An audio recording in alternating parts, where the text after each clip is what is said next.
इस वक्त की बड़ी खबर, प्रधानमंत्री मोदी ने एक अपने राष्ट्र के नाम संबोधन में सीधे सीधे विपक्ष को आड़े हाथों लेते हुए कहा है कि इस बिल में संशोधन नहीं हो पाया।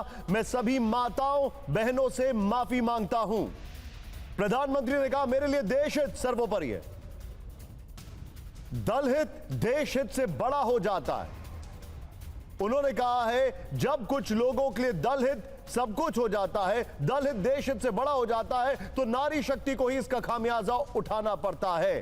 प्रधानमंत्री ने सीधे सीधे विपक्ष को कटघरे में खड़ा करते हुए कहा कि विपक्षी दल इस भ्रूण हत्या के गुनहगार हैं। ये देश के संविधान के अपराधी हैं, नारी शक्ति के अपराधी हैं। जिन लोगों ने आधी आबादी का अधिकार छीना, उन्हें इस पाप की सजा मिलेगी। ये बहुत बड़ा यहां पर स्टेटमेंट है। प्रधानमंत्री ने कांग्रेस के ऊपर कहा। आनंद हमारे साथ है। आनंद, कल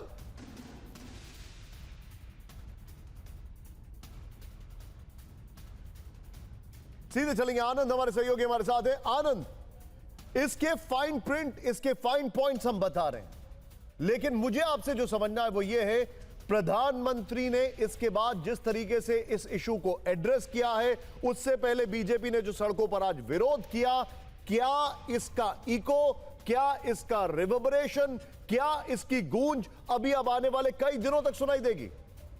ये बिल्कुल, आप प्रधानमंत्री के तेवर को देखिए। प्रधानमंत्री ने जिस तलखी के साथ एक एक पॉलिटिकल पार्टी का नाम लेकर बताया, Congress, TMC, DMK, Samajwadi party, कि किस तरह से उन्होंने महिलाओं के अधिकारों का विरोध किया। और न सिर्फ विरोध किया, बल्कि जब ये विधेयक गिर गया तो उन्होंने संसद भवन की लोकसभा की जो मेजें हैं उसको थपथपाकर खुशी जाहिर की। उनका कहना था कि इसका खामियाजा उन्हें भुगतना पड़ेगा। और यही बात प्रधानमंत्री ने आज सुबह कैबिनेट की बैठक में भी कहा था। प्रधानमंत्री आज कैबिनेट की बैठक में बेहद गुस्से में थे, बहुत नाराज थे, और साथ ही साथ वो व्यथित भी थे कि हम इतना अच्छा कानून लेकर आए, महिलाओं को अधिकार देने वाले कानून लेकर आए, लेकिन इन पॉलिटिकल पार्टीज ने अपने निजी स्वार्थों के लिए उसको गिरा दिया। और जो बात आपने कही कि आने वाले दिनों में बीजेपी, पूरे देश भर में प्रदर्शन बीजेपी ने शुरू कर दिया है। बीजेपी के और जो एनडीए शासित राज्यों के मुख्यमंत्री हैं, वो भी कल से प्रेस कॉन्फ्रेंस करेंगे, अपने अपने राज्य की जनता को बताएंगे कि इन पॉलिटिकल पार्टीज ने कैसे महिलाओं को, आधी आबादी को जो हक मिलने वाला था, जो लंबे समय से पेंडिंग चला रहा था, बिल्कुल वो करीब आ गया था, उस हक को उन्होंने छीन लिया है, उसको पूरा नहीं होने दिया। आनंद, आप मेरे साथ साथ प्रधानमंत्री ने क्या कहा है, हमारे जिन जिन दर्शकों ने अभी ज्वाइन किया है, मेरे साथ सीनियर जर्नलिस्ट इस वक्त आर राजगोपालन जी मौजूद हैं। Sir, thank you very much for joining. आपके पास मैं आ रहा हूं, लेकिन फाइन प्रिंट, फाइन पॉइंट्स बल्कि क्या है, आइए देखते हैं। आज भारत का हर नागरिक देख रहा है कि कैसे भारत की नारी शक्ति की उड़ान को रोक दिया गया, उनके सपनों को बेरहमी से कुचल दिया गया। हमारे भरसक प्रयास के बावजूद हम सफल नहीं हो पाए। नारी शक्ति वंदन अधिनियम में संशोधन नहीं हो पाया, और मैं इसके लिए सभी माताओं, बहनों, उनसे मैं क्षमा प्रार्थी हूं। साथियों, हमारे लिए देश हित सर्वोपरि है, लेकिन जब कुछ लोगों के लिए दल हित सब कुछ हो जाता है, दल हित देश हित से बड़ा हो जाता है, तो नारी शक्ति को, देश हित को इसका खामियाजा उठाना पड़ता है। इस बार भी यही हुआ है। कांग्रेस, डीएमके, टीएमसी और समाजवादी पार्टी जैसे दलों की स्वार्थी राजनीति का नुकसान देश की नारी शक्ति को उठाना पड़ा है। अब मैं सीधे चलूंगा, मेरे साथ आर राजगोपालन सर मौजूद है। सर, कल जो था विपक्ष की ये जीत के तौर पर देखा जा रहा था। कल प्राइम मिनिस्टर या बीजेपी की ये पहली लेजिस्लेटिव डिफीट के तौर पर देखा जा रहा था। आज जो प्रधानमंत्री की एक लाइन है और मैं कोट कर रहा हूं, विपक्ष ने महिलाओं के पक्ष में खड़े होने का अवसर खो दिया है। यह अलग अलग राउंड्स में अब चल रहा है। क्या यह समझा जाए कि प्राइम मिनिस्टर की आज की स्पीच के बाद जो विपक्ष है वो डिफेंसिव मोड में जाएगा? जो विपक्ष है उसको प्राइम मिनिस्टर ने मजबूर कर दिया है क्लैरिफिकेशन या अपना स्टैंड क्लियर करने के लिए? वो आपने जो कहा है सेकेंड वार्ड में मानने का तैयार हो। प्रधानमंत्री ने यह भी कह दिया रीजनल पार्टीज का, क्षेत्रीय दल का जैसे कांग्रेस ने घुमाया है, कैसे कांग्रेस से पैरासाइट की तरह कर रहे हैं वो निश्चित किया है। 2014 में कांग्रेस मुक्त भारत कह रहे थे, लेकिन उसको नजरिया से आज क्षेत्रीय दल को कांग्रेस खा रहे करके क्षेत्रीय दल को बाहर कांग्रेस के बीच में लड़ाई करा दिया है मिस्टर नरेंद्र मोदी ने। कल व्याख्यान करने नहीं करने वो अलग बात है, लेकिन ये कांग्रेस का बड़ा मुश्किल हो गया। समाजवादी पार्टी का अड़े हाथ में लिया है, डीएमके को अड़े हाथ में लिया है। जो आज की चुनाव है कोलकाता एंड तमिलनाडु में, उसको भी असर पड़ेगा। इतना है प्राइम मिनिस्टर का बड़ा इमोशनल स्पीच मुझे कभी ऐसे ही सुना नहीं। मैं कम से कम 300-400 स्पीचेस में सुना हूँ। पांडे जी भी मेरा साथ रहते थे कभी बीजेपी कॉन्फ्रेंस में, इधर उधर इलेक्शन चुनाव में। आज की तो चुनाव का स्पीच नहीं है, ये तो इम्पोर्टेंट स्पीच है। देश का संदेश दिया है कैसे कांग्रेस ने ये पार्टी का वुमेन्स बिल का हरा दिया। साहब ने ये भी कहा था, प्रधानमंत्री साहब ने, डीलिमिटेशन का ऊपर इतना नफरत है क्योंकि तमिलनाडु से जो 20 लोग एक्स्ट्रा एमपी आ सकते थे, 120 विधायक आ सकते थे। उत्तर प्रदेश को तमिलनाडु को दौड़ने में करने टाइम पर भी तमिलनाडु को नुक्स बन गया करके नरेंद्र मोदी ने आज सब बात किया है। इधर भाषण देने के पहले कोयम्बतूर में भी एड्रेस किया था तमिलनाडु चुनाव रैली में, उधर भी साहब ने व्यक्त किया है। आज रात को 8:30 बजे आप देखिएगा मेरा प्रणा क्या है। अभी तक हमारे जितने दर्शकों ने यह स्पीच प्राइम मिनिस्टर की सुनी है या उसमें कुछ पॉइंट्स आपने मिस आउट कर दिए हैं? मैं आपको फिर से कुछ पॉइंट्स सुना रहा हूं। यहां पर देखिए क्या कहा प्रधानमंत्री जी ने अब से थोड़ी देर पहले। आइए देखते हैं। देश की नारी शक्ति कांग्रेस और उसके सहयोगियों को इस पाप के लिए कभी माफ नहीं करेगी। मेरे प्रिय देशवासियों, कांग्रेस और उसके साथी दल डीलिमिटेशन पर लगातार झूठ बोल रहे हैं। ये इस बहाने विभाजन की आग को सुलगाना चाहते हैं, क्योंकि बांटो और राज करो कांग्रेस ये पॉलिटिक्स अंग्रेजों से विरासत में सीख कर आई है और कांग्रेस आज भी उसी के सहारे चल रही है। अब यहां पर राजगोपालन जी, मैं आपसे एक चीज समझना चाहूंगा। आप पॉलिटिक्स को कवर करते आए हैं काफी सालों से। प्रधानमंत्री ने कहा नारी शक्ति कांग्रेस और उसके सहयोगियों को कभी माफ नहीं करेगी। यहां पर उनका यह भी कहना है कि जो उनकी लाइन है कांग्रेस को लेकर, कांग्रेस को महिला शक्ति नारे से ही नफरत है। जब हमारी कांग्रेस के नेताओं से बातचीत हो रही है तो उनका यह कहना है कि हमारे ऊपर यह इल्जाम नहीं थोपा जा सकता है क्योंकि हम इसके फेवर में थे। नंबर 1, टेक्निकलिटी के लिहाज से, परिसीमन के लिहाज से हम फेवर में नहीं थे। हमने देश को महिला प्रधानमंत्री दी, हमने देश को पहली महिला राष्ट्रपति दी। यह कांग्रेस का तर्क है। Your take sir. नहीं, वो तो कांग्रेस को ये कह सकते हैं, लेकिन प्रधानमंत्री ने पिछले 40 साल से अटके लटके बटके कितना कांग्रेस ने कितना समर्थन किया। चौधरी चरण सिंह साहब को टाइम से, देवेगौड़ा साहब टाइम से, पीवी नरसिम्हा राव टाइम से क्या क्या ड्रामा किया ये लोग। ये गोवा का मिनिस्टर था कलप साहब, उन्होंने लोकसभा में इंट्रोड्यूस किया था वुमेन्स बिल। तंबिदुरई ने इंट्रोड्यूस किया था, राम जेठमलानी ने इंट्रोड्यूस किया था। उसको कांग्रेस कितना विरोध किया था। कांग्रेस इनडायरेक्टली बाकी 5 क्षेत्रीय दल को उसट करके, उनको चिढ़ा करके, उनको भड़का करके कांग्रेस उसको नीच छाया में खड़ी थी। That is why prime minister ने आड़े हाथ में लिया है, कांग्रेस का क्षेत्रीय दल का बीच में दरार करा दिया है, झगड़ा करा दिया है प्रधानमंत्री ने। इसमें डिफेंसिव में होगा। कल सुबेरे राहुल गांधी नहीं तो प्रियंका गांधी इसको जवाब देना ही पड़ेगा, क्योंकि परसों चुनाव है वेस्ट बंगाल में और चुनाव बाकी है 29 तारीख। सो अनदर 1 वीक का तरफ कांग्रेस को ऊपर प्रधानमंत्री एकदम करेगा।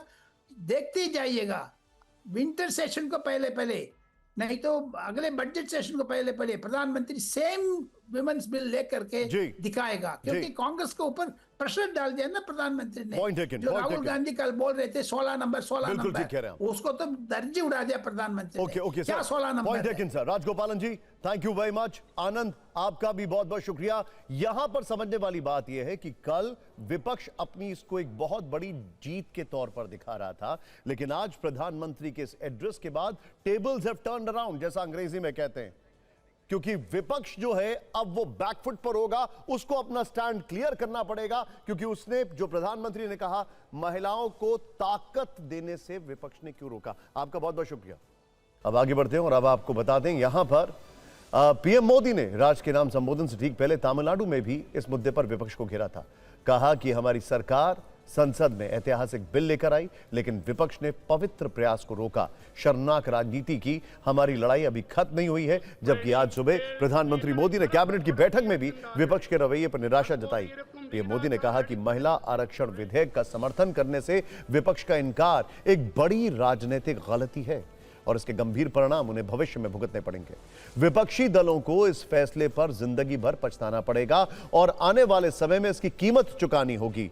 प्रधानमंत्री मोदी ने यह भी कहा कि विपक्ष अब इस गलती को छिपाने के लिए बहाने बना रहा है।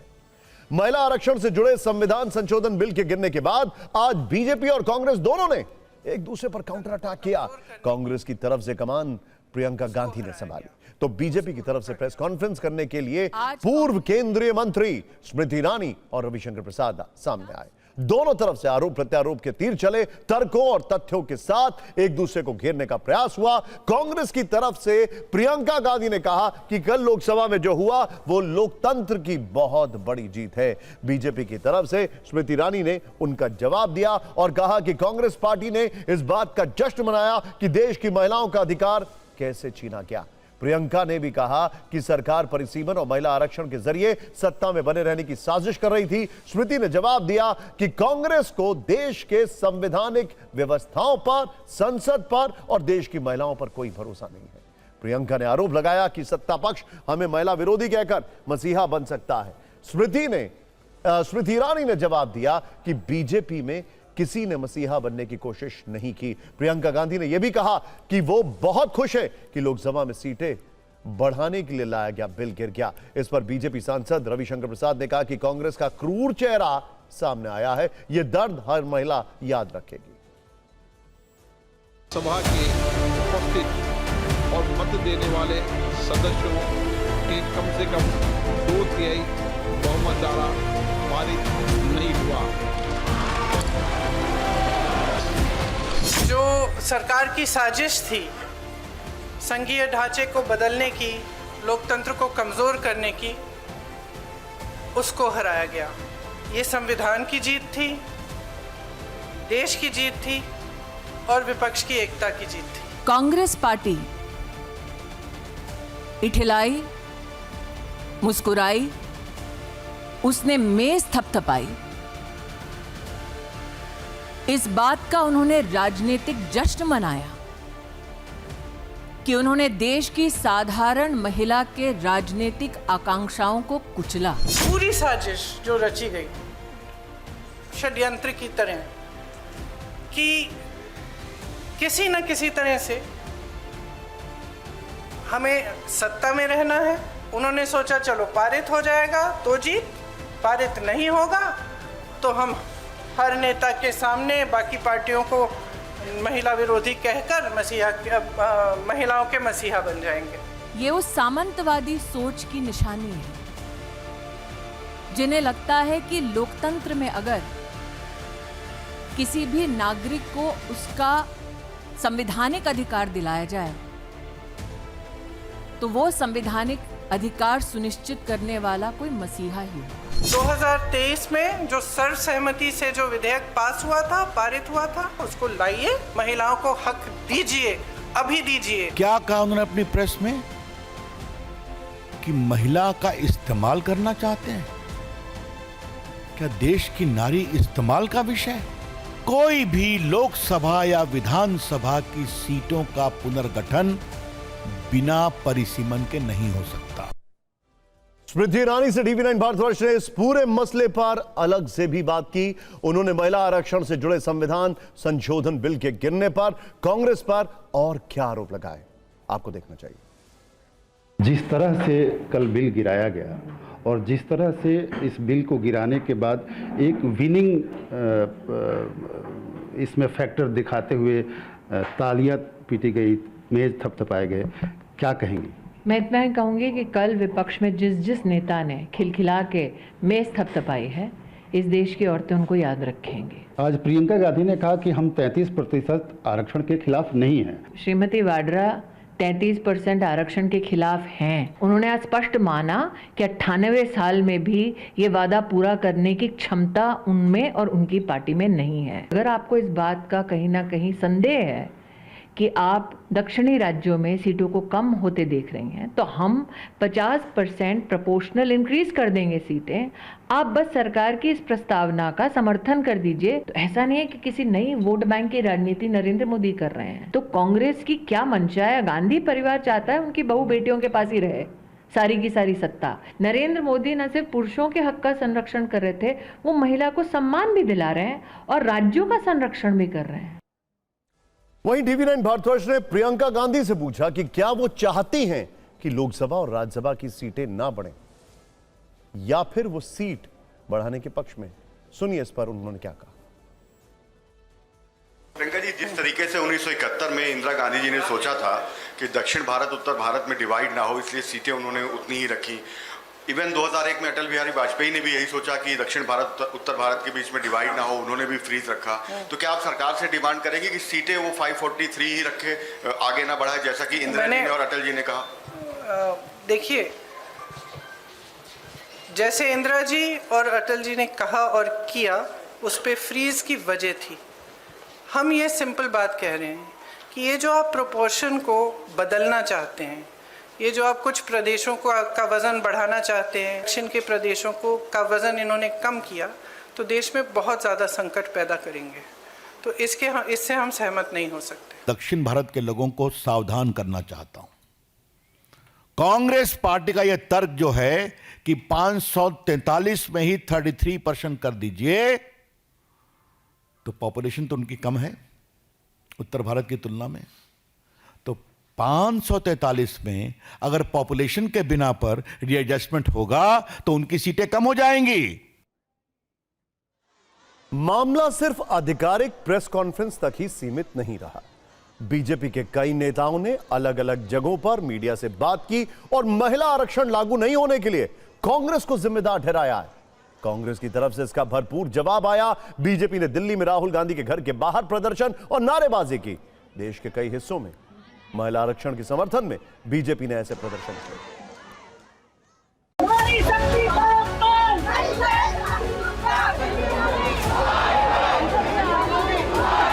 हम दुखी इसलिए कि ये नुकसान देश के महिलाओं को हुआ है। ये देश के ऊपर में बहुत बड़ा आघात कांग्रेस पार्टी और कुछ दलों ने पहुंचाया है। कांग्रेस पार्टी के ऊपर भी ये काला दाग, महिला विरोधी का जो दाग चिपक गया है, ये कभी खत्म होने वाला नहीं है।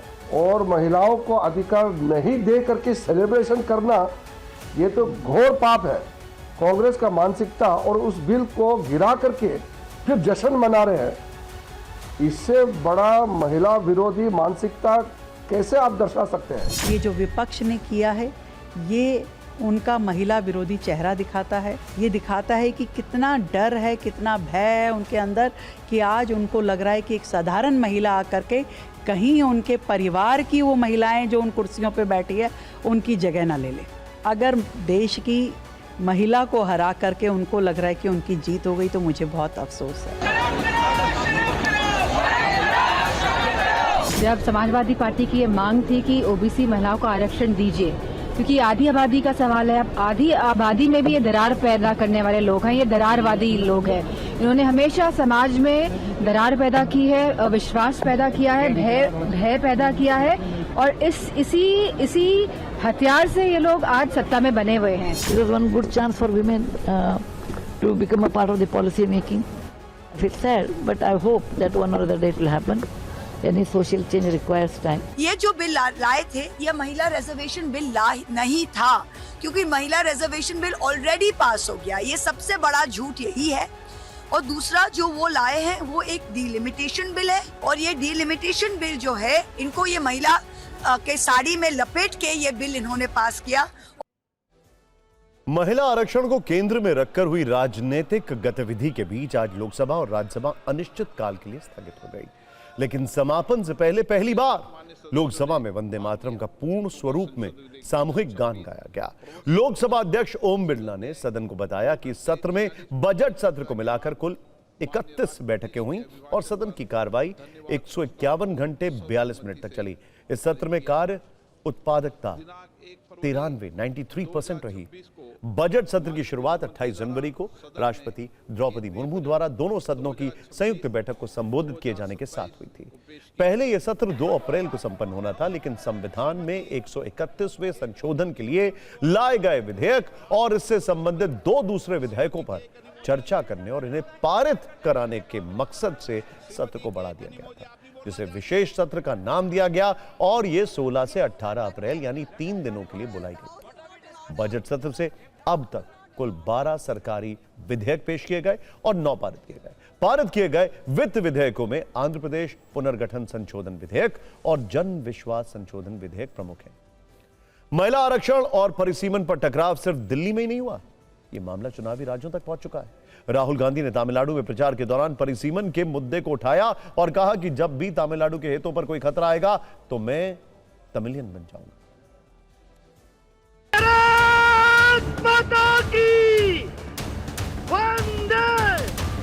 आज अपनों के बीच मैं अपनी पीड़ा और अपना गुस्सा व्यक्त करना चाहता हूं। We took a historic step to move towards implementing women's reservation in parliament and legislative assemblies. मैंने पर्सनली सारी पॉलिटिकल पार्टी से इसे सपोर्ट करने की अपील की थी, but unfortunately this noble effort was derailed. DMK, Congress and their allies made it a target of hatred and petty politics. Rahul Gandhi Bhai, like yesterday in Parliament, they came out with this new bill. They said they're trying to pass a women's bill, but they had already passed the women's bill in 2023. So hidden behind the bill, the women's bill yesterday, was the delimitation. And what was the idea?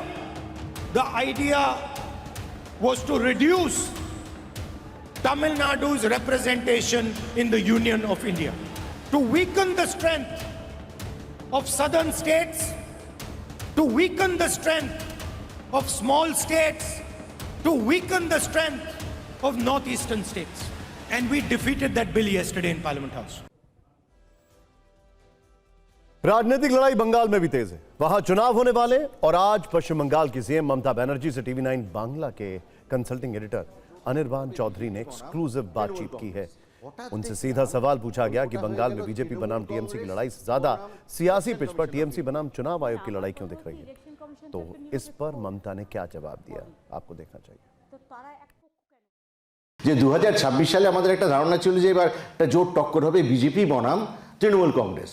হঠাৎ দেখলাম গল্পটা হয়ে গেল তৃণমূল কংগ্রেস বনাম election commission of India. না না, আমার কথা হচ্ছে ইলেকশন কমিশন তো একটা নিরপেক্ষ বডি, তো তারা এক পক্ষ কেন হবে? বিজেপি ভ্যানিশ ওয়াশিং মেশিন কেন হবে? আমার কথা হচ্ছে তারা তো নিরপেক্ষ হয়ে কাজ করবে। চেয়ারটা তো ফর ইম্পার্শিয়াল, চেয়ারটা হয়ে গেছে শুধু to take care about BJP, not to take care of the people. কাজেই এসআইআর মানে সত্যনাশ, এসআইআর মানে সর্বনাশ, এসআইআর মানে গণতন্ত্রের ধ্বংস।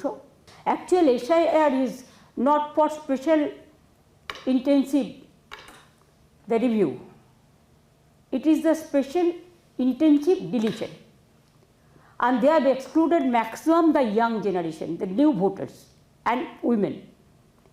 They are anti-women, anti-farmers, anti-laborers, anti-young generation, and they don't care the democracy or federal system or the impartial chair. They only care how to capture the power, no work. Didi, you are a very powerful politician, grassroots level politician. So how do you plan to counter so many things from so many fronts? Because so many fronts, it is not with us. I believe only in a democracy, the people's front. আমি মানুষকে বিশ্বাস করি। আমি যদি একা হই এই ব্যাটেলে, মানে বলতে পারেন আমি অ্যাজ এ টিম লিডার আমি ফাইট করছি, মানুষের leader must lead the people. আমি জনগণের পক্ষে লড়ছি, আমার সাথে 100% মানুষ আছে। সুতরাং I am not alone, I have the support of 100% people. That's why this BJP leaders and along with all the agencies who is supposed to be the impartial, in the name of impartiality, they have taken only one side because to help their families and to help their political masters, and it is his master voice. I have never seen this type of atrocities. It is atrocious, terrible. और अब Iran अमेरिकी तनाव की फिक्र जो महायुद्ध की आहट सुना रही है। देखिए, नए तनाव की इस बार भी वजह स्ट्रेट ऑफ होर्मुज़ ही है, जिस पर आज ईरान ने यू टर्न लिया और ईरान के IRGC ने दुनिया को चौंकाते हुए स्ट्रेट ऑफ होर्मुज़ को फिर से बंद कर दिया है। यानी 18 घंटे के अंदर होर्मुज़ फिर से लॉकडाउन। ईरान ने इसके पीछे क्या तर्क दिया है? अमेरिका से ईरान किस बात पर चढ़ा है? इसके बाद अब ट्रंप के सामने क्या विकल्प बचा है? क्या ट्रंप ईरान की नई शर्तों के सामने झुकेंगे या तेहरान पर बमबारी का राउंड 2 शुरू करेंगे? ईरान के इस फैसले के बाद खाड़ी से तीसरे विश्व युद्ध का ऐलान क्यों सुनाई दे रहा है? लेकिन अब दूसरा सवाल उस शांति वार्ता को लेकर भी उठ रहा है, जिसके सोमवार को इस्लामाबाद में होने के कयास लगाए जा रहे हैं। क्या दूसरे राउंड की शांति वार्ता अब नहीं होगी? क्या पाकिस्तान की मध्यस्थता नाकाम होगी? क्या ईरान अमेरिका दोनों के अड़ियल रुख से समंदर में बारूद का बवंडर उठेगा? ईरान ने होर्मुज़ को फिर से बंद करने के पीछे क्या वजह बताई है, पहले यह समझते हैं। ईरान में केंद्रीय सैन्य कमान है, उस कमान ने ही आज होर्मुज़ को फिर से बंद करने की घोषणा की है। कहा है कि स्ट्रेट ऑफ होर्मुज़ पर हमारा पूरा कंट्रोल है और अब दोबारा से वहां सख्त प्रबंधन किया जाएगा। सैन्य कमान की ओर से यह बयान ईरान के सरकारी टेलीविजन पर जारी किया, जिसमें कहा गया कि वॉशिंगटन ने ईरान के बंदरगाहों से आने जाने वाले जहाजों की नौसैनिक नाकाबंदी जारी रखकर अपना वादा तोड़ा है। जब तक अमेरिका ईरान से आने वाले सभी जहाजों की लिए आवाजाही की स्वतंत्र बहाली नहीं कर देता, तब तक ईरान होर्मुज़ को नहीं खोलेगा। ईरानी सैन्य कमान के अलावा ईरानी विदेश मंत्रालय ने भी होर्मुज़ बंद होने को लेकर बयान जारी किया। विदेश मंत्रालय ने कहा कि हम जानते हैं अमेरिका हमला करेगा, लेकिन हम दुश्मन जहाज़ों को होर्मुज़ इस्तेमाल नहीं करने देंगे। असल में कल ही ईरान के विदेश मंत्री अब्बास अरागची ने एक्स पर पोस्ट करके जानकारी दी थी कि ईरान लेबनान में हुए सीज़फायर के बाद स्ट्रेट ऑफ होर्मुज़ को पूरी तरह से खोल रहा है। अरागची के इस बयान के कुछ वक्त बाद ही ट्रंप ने अमेरिका से एक बयान दिया जो ईरान को कतई पसंद नहीं आया। उन्होंने कहा कि अमेरिका ईरान के सभी पोर्ट्स पर सैन्य नाकाबंदी तब तक जारी रखेगा जब तक ईरान अमेरिका की शर्तों पर समझौता नहीं कर लेता। ट्रंप ने इसके अलावा ईरानी यूरेनियम को लेकर बमबारी की धमकी दी, जिसके बाद युद्ध की सुलझ रही डोर फिर से उलझ गई। दोनों देशों में तनाव बढ़ गया है। ट्रंप के इस बयान के बाद ईरान का रुख बदल गया है और उसने आज होर्मुज़ को फिर से बंद करने का फरमान सुना दिया है। ईरान ने होर्मुज़ को बंद करने के साथ घोषणा के साथ वहां एक्शन दिखाना भी शुरू कर दिया है। होर्मुज़ लॉकडाउन के साथ ही वहां गोलियां चलने की आवाजें सुनाई दी। जैसे ईरान की सेना ने होर्मुज़ को फिर से लॉक किया, वैसे ही वहां तैनात जवान एक्शन में आ गए और होर्मुज़ से गुजरने वाले जहाजों की सख्त निगरानी करने लगे। इसी दौरान IRGC ने तेल टैंकरों पर फायरिंग की। एक तेल टैंकर और फिर एक शिप पर फायरिंग की खबरें आई हैं। ईरानी संसद की राष्ट्रीय सुरक्षा समिति के प्रमुख इब्राहिम अजीज ने कहा कि अब इस रास्ते से गुजरने वाले हर कमर्शियल जहाज को IRGC की नौसेना से इजाजत लेनी होगी। जो आदेश नहीं मानेगा उसको सजा दी जाएगी। वैसे इस बारे में शाम को खबर यह आई है कि ईरानी नेवी ने एक भारतीय जहाज पर गोली चलाई। इस मुद्दे पर MEA ने ईरान के राजदूत को समन किया। समन करके भारत सरकार ने भारतीय टैंक पर हमले का विरोध जताया। वहीं एक खबर यह भी है कि होर्मुज बंद करने के बाद IRGC ने कि नौसेना ने आज ही वहां से 20 जहाजों को वापस लौटाया। एहतियात के तौर पर बाकी के जहाज भी वहां से वापस लौट रहे हैं। कमर्शियल जहाजों को मिले ईरान की तरफ से रेडियो संदेश भेजकर होर्मुज से दूर रहने की चेतावनी दी जा रही है। हमारे पास जानकारी है कि होर्मुज में इस समय 670 से ज्यादा कमर्शियल जहाज फंसे हुए हैं। होर्मुज दोबारा लॉक होने के बाद US युद्धपोत भी स्ट्रेट के करीब जाने से बच रहे हैं। उन पर ईरान की तरफ से ड्रोन और मिसाइल हमलों का डर है। अमेरिकी नेवी ओमान सागर से ही होर्मुज की नाकेबंदी की जिम्मेदारी संभाल रही है। गल्फ ऑफ ओमान जिसे कहते हैं, ओमान और अरब सागर से नाकेबंदी की निगरानी हो रही है। ईरान ने होर्मुज को फिर से बंद कर दिया, लेकिन अब इसके नतीजे क्या हो सकते हैं यह समझना जरूरी है।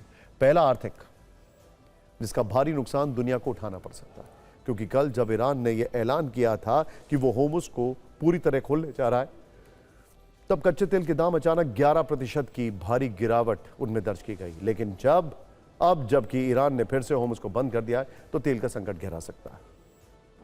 ऐसे में तेल के दाम रॉकेट बन सकते हैं, जिसका भयानक असर दुनिया में पड़ सकता है। वहीं ईरान के इस कड़े फैसले से ट्रंप को दोबारा हमला करने का बहाना मिल सकता है। ट्रंप कह भी चुके हैं कि ईरान ने डील नहीं की तो अमेरिका फिर से तेहरान पर बमबारी करेगा। ट्रंप ने साथ में यह भी कहा है कि सीज़फायर की तारीख अब आगे नहीं बढ़ेगी। ईरान के पास सिर्फ बुधवार तक का समय है, इसके बाद अमेरिका एक्शन लेगा।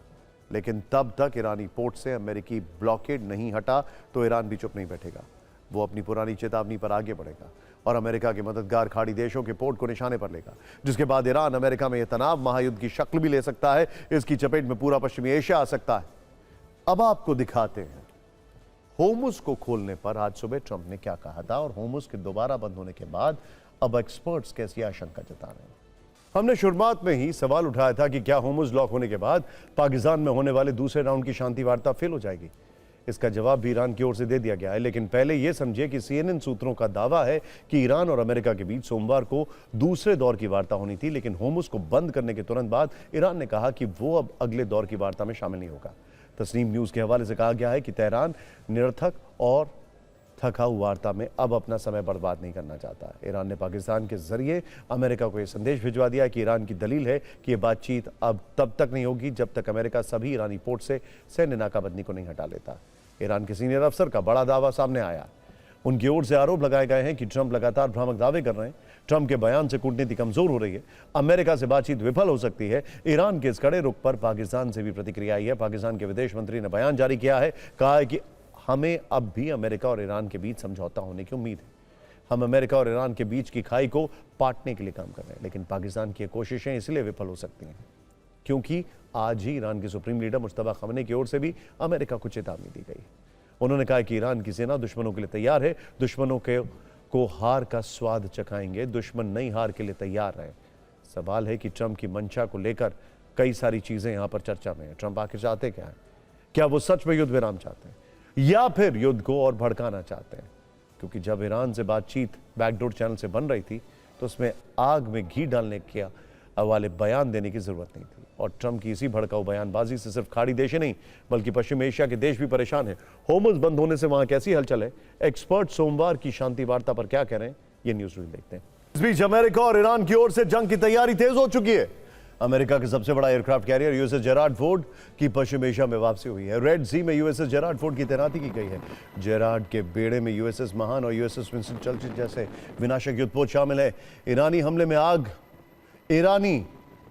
में आग लगने के बाद USS जेरार्ड फोर्ड लौट गया था, जबकि ईरान की तरफ से डेवलपमेंट यह है कि वो अमेरिका से फिर से युद्ध की तैयारी कर रहा है। नए सिरे से मिसाइल बेस तैयार कर रहा है, क्षतिग्रस्त बेस को फिर से बना रहा है। अमेरिकी हमलों में ईरान के अंडरग्राउंड बेस तबाह हुए थे। ईरान इस बीच सैन्य शक्ति प्रदर्शन भी कर रहा है। वॉरेंट से लैस ईरानी ड्रोन का वीडियो जारी किया गया है। यह शाहिद 136 ड्रोन है और वीडियो में असंख्य ड्रोन नजर आ रहे हैं। जबकि ईरान में चीन के 4 कार्गो प्लेन भी उतरने की खबर है। 2 दिन के अंदर चीन के कुल 4 जहाज ईरान पहुंचे हैं। ईरान में चीन से हथियारों की सप्लाई की आशंका है। ईरान में एंट्री से पहले चीनी जहाजों ने अपने ट्रांसपॉन्डर बंद कर दिए थे। यह दावा ग्लोबल सर्विलांस की ओर से किया गया है। जो शांति वार्ता ट्रैक पर जाती दिख रही थी वो अचानक अब डीरेल होती नजर आ रही है। इसके डीरेल होने के कारण दो हैं। पहला, होर्मुज़ स्ट्रेट, जिसके बारे में हम आपको बता चुके हैं, और दूसरा ईरान का संवर्धित यूरेनियम, जिस पर ट्रंप नजर गड़ाए बैठे हैं। इस यूरेनियम को लेकर पिछले साल अमेरिका और इजराइल ने मिलकर ईरान पर हमला किया था। 12 दिनों तक चली उस जंग में ईरान की 3 मुख्य परमाणु साइट बंकर बस्टर बम से नष्ट किया गया था। हालांकि ईरान ने पहले ही अपने यूरेनियम को सुरक्षित कर लिया था। उसके बाद मौजूद जंग में भी यही यूरेनियम हॉटकेक बना हुआ है। अमेरिका हर हाल में ईरान का यूरेनियम चाहता है और ईरान साफ कर चुका है कि कुछ भी हो जाए यूरेनियम उनके देश से बाहर नहीं जाएगा। इस यूरेनियम को लेकर दोनों देशों के बीच ताज़ा बयानबाजी पर भी एक नज़र डालना ज़रूरी है। ट्रंप का कहना है कि ईरान के पास कोई भी परमाणु हथियार नहीं होना चाहिए। ईरान के विदेश मंत्रालय के प्रवक्ता इस्माइल बकाई का कहना है कि यूरेनियम उनके लिए मिट्टी जितना पवित्र है। ट्रंप ने ताज़ा धमकी दी है कि वो हर हाल में ईरान से उसका यूरेनियम छीन कर मानेंगे, जिस पर ईरान का पलटवार है कि ईरान का संवर्धित यूरेनियम किसी भी सूरत में उनके देश से बाहर नहीं जाएगा। ये सिर्फ बयानबाजी नहीं है, बल्कि एक नई तरह की जंग की शुरुआत है। अमेरिका की तरफ से लगातार दबाव बनाया जा रहा है। संदेश साफ है कि अगर समझौता नहीं हुआ तो हालात और बिगड़ सकते हैं। यहाँ तक कि हमले की चेतावनी भी दी जा रही है। वही ईरान का जवाब भी उतना ही सख्त है। उसका कहना है कि जब तक उस पर लगी पाबंदियां खत्म नहीं होती तब तक कोई शांति वार्ता नहीं होगी। ईरान ने यह भी संकेत दिया है कि अमेरिकी सैन्य ठिकाने उसकी पहुंच में है। सबसे बड़ी बात, ईरान अपने यूरेनियम को अपनी पहचान और अपनी संप्रभुता से जोड़कर देख रहा है, इसीलिए वो इसे किसी भी कीमत पर बाहर नहीं जाने देना चाहता। अब सबसे बड़ा सवाल यही है कि जिस यूरेनियम को लेकर इतनी तनातनी है वो आखिर है कहां। इसका जवाब छिपा है ईरान के पिकेक्स माउंटेन की गहराइयों में। सैटेलाइट तस्वीरों ने इस जगह को लेकर कई बड़े खुलासे किए। इन तस्वीरों में पिकेक्स माउंटेन की टनल के एंट्रेंस पर नया कंक्रीट कंस्ट्रक्शन दिखाई देता है। मजबूत सुरक्षा दीवारें बनाई गई और ऊपर से मिट्टी डालकर पूरे स्ट्रक्चर को छिपाने की कोशिश की गई है। हमलों के बाद भी यहाँ निर्माण का काम तेजी से चलता रहा, जिससे साफ है कि ये साइट बेहद अहम है और इसे हर हाल में सक्रिय रखा जा रहा है। अब आपको बता दें कि पिकेक्स माउंटेन को ईरान का अभेद एटमी किला कहा जाता है। ये साइट जमीन के ऊपर नहीं बल्कि करीब 300 फीट नीचे पहाड़ के अंदर बनाई गई है। ये इलाका जाग्रोस पर्वतों में स्थित है, जहां प्राकृतिक सुरक्षा पहले से ही बहुत मजबूत है। दावा किया जा रहा है कि यहाँ 400 किलो से ज्यादा संवर्धित यूरेनियम छिपाया गया है। खास बात यह है कि इस साइट की पूरी जानकारी दुनिया की सबसे ताकतवर खुफिया एजेंसियों तक को नहीं है। यहां तक कि अमेरिका और इजराइल को भी इसकी भनक बहुत देर से लगी। इसकी बनावट की वजह से इस साइट को नष्ट करना मुश्किल है। यह सीक्रेट साइट ठोस ग्रेनाइट चट्टानों के नीचे बनी है, जो किसी प्राकृतिक कवच की तरह काम करती है। यह ग्रेनाइट कवच अमेरिका और इजराइल के हमलों को विफल करने के लिए काफी है। अमेरिका का बंकर बस्टर बम 60 मीटर तक की गहराई तक ही असरदार है, जबकि ईरान की यह साइट पिकेक्स माउंटेन में 300 फीट की गहराई में बनी है। यानी अमेरिकी एयर स्ट्राइक की सूरत में भी यह साइट पूरी तरह महफूज रहेगी। ऊंचे और दुर्गम पहाड़ों के बीच होने की वजह से इसे ट्रैक करना बहुत मुश्किल है। यही कारण है कि अंतर्राष्ट्रीय परमाणु एजेंसी तक को इस साइट के एक्सेस नहीं मिल पाया है। यही वजह है कि पिकेक्स को लेकर अब अमेरिका की चिंता बढ़ती जा रही है। अगर यहां वाकई बड़े पैमाने पर यूरेनियम मौजूद है तो इसे निष्क्रिय करना या वहां ऑपरेशन करना किसी भी देश के लिए बेहद चुनौतीपूर्ण होगा। इसका मतलब यह भी है कि अगर कभी सैन्य कार्रवाई करनी पड़ी तो जमीन पर उतरकर ही ऑपरेशन करना पड़ेगा, जो अपने आप में आत्मघाती मिशन जैसा होगा। सवाल उठता है कि आखिर ईरान यूरेनियम संवर्धन पर अड़ा क्यों है? जब वो कई बार कह चुका है कि उसका मकसद परमाणु हथियार बनाना नहीं है, तो फिर वो यूरेनियम संवर्धन को रोक क्यों नहीं देता है? ईरान का तर्क है कि उसका परमाणु कार्यक्रम पूरी तरह शांतिपूर्ण उद्देश्यों के लिए बना है। देश में बिजली उत्पादन के लिए उसे परमाणु ऊर्जा की जरूरत है, जिसके लिए 3 से 5% तक संवर्धित यूरेनियम जरूरी होता है। इसके अलावा मेडिकल और वैज्ञानिक उपयोग के लिए भी यूरेनियम की जरूरत पड़ती है, खासकर रेडियोथेरेपी और आइसोटोप्स के लिए, जहां 20% तक संवर्धन आवश्यक होता है। ईरान यह भी कहता है कि अंतर्राष्ट्रीय संधियों के तहत उसे शांतिपूर्ण उद्देश्यों के लिए परमाणु कार्यक्रम चलाने का अधिकार है और उसके वैज्ञानिक उद्देश्यों के लिए भी जरूरी है। फिर के स्पेशल एडिशन में हमने अपने फैंस के लिए यूरेनियम पर एक्स्ट्रा नॉलेज वाली फाइल भी तैयार की है। ध्यान से देखिएगा। यूरेनियम ऐसा पदार्थ होता है जिससे बिजली भी बन सकती है और परमाणु बम भी। बस फर्क संवर्धन का, यानी एनरिचमेंट, उसे शुद्ध करने और प्रयोग के लायक बनाने का। प्राकृतिक यूरेनियम में काम का हिस्सा बहुत कम होता है, इसीलिए उसे मशीनों के जरिए एक विशेष प्रक्रिया के तहत शुद्ध किया जाता है और उस पूरे प्रोसेस को ही यूरेनियम एनरिचमेंट कहा जाता है। अंतर्राष्ट्रीय परमाणु एजेंसी IAEA का मानना है कि ईरान के पास अभी मौजूदा वक्त में 5 से 6 टन के बीच एनरिच यूरेनियम मौजूद है। हालांकि इतना यूरेनियम फिलहाल परमाणु हथियार बनाने के लिए पर्याप्त नहीं। पिछले 24 घंटे में जिस तरह से पश्चिम एशिया में हालात बदले उससे सबसे ज्यादा नुकसान अमेरिकी राष्ट्रपति डोनाल्ड ट्रंप को हो रहा। डोनाल्ड ट्रंप कल जिस तरह से बड़े बड़े दावे कर रहे थे, आज ईरान ने उन सभी दावों की हवा निकाल दी। वैसे तो ट्रंप के लिए कोई नई बात नहीं, जब से ईरान का इजराइल और अमेरिका के साथ युद्ध छिड़ा है तब से ट्रंप की झूठ की कई मिसाइलें चल चुकी हैं। वो सुबह कुछ और बयान देते हैं, शाम को कुछ और। पहले कहते हैं अमेरिका ने युद्ध जीत लिया और अगले दिन दूसरे देशों से मदद मांगने लगते हैं। इसी कड़ी में अब ट्रंप ने एक ऐसा बयान दिया है जिस पर ईरान ने स्ट्राइक कर दिया। ट्रंप ने बातचीत के दौरान ईरान पर यूरेनियम पर जितना बड़ा दावा किया, ईरान ने उस दावे को उतना ही बड़ा झूठ बता दिया। यानी बयान के कुछ घंटों बाद ही ईरान ने ट्रंप का लाई डिटेक्टर टेस्ट कर दिया। ईरानी संसद के स्पीकर मोहम्मद बाकिर खालिबाफ ने ट्रंप को झूठा बताया है। उन्होंने सोशल मीडिया पोस्ट लिखकर कहा कि ट्रंप ने 1 घंटे में 7 झूठे दावे किए। लेकिन कोई भी युद्ध झूठ से नहीं जीता जा सकता है और ना ही युद्ध के दम पर किसी वार्ता में सफलता मिलती है। उन्होंने ट्रंप का एक एक झूठ बताया है और कहा है कि अगर नाकाबंदी रही तो होर्मुज नहीं खोलेंगे। ट्रंप के फ्री होर्मुज के दावे को गलत बताते हुए कहा कि किस शिप को जाने देना या नहीं यह ईरान तय करेगा। कालीबाफ ने ट्रंप पर कटाक्ष करते हुए कहा कि रणनीति सोशल मीडिया पर तय नहीं होती है, इसीलिए ट्रंप के इस प्रोपेगेंडा वॉर का ईरान पर कोई असर नहीं होगा।